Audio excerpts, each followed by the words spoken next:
خلق السماوات والأرض وأنزل من السماء ماء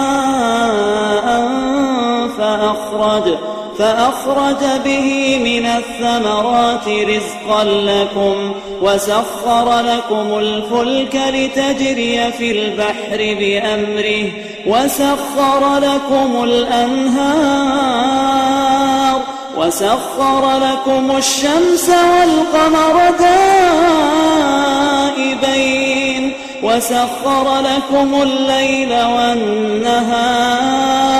وآتاكم من كل ما سألتموه